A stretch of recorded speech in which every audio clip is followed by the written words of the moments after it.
За до година Штипскиот музеј од државата бара 12 милиони денари за реализација на 43 проекти.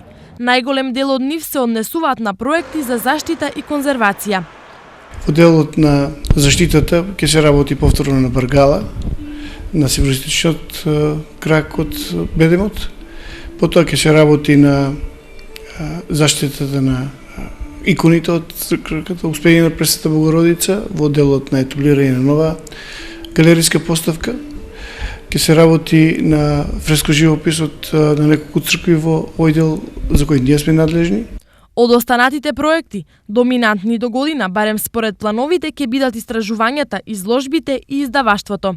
И ова година посебен акцент ќе се стави на публицистичката дејност, односно на издавањето на публикации во делот на археологијата, етнологијата, историјата и историјата на уметноста.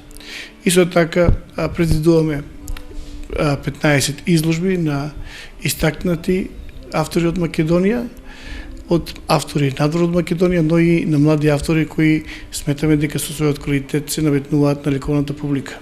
Годинава Штипскиот завод музеј преку програмата на Министерството за култура обезбеди финансирање на дури 18 проекти.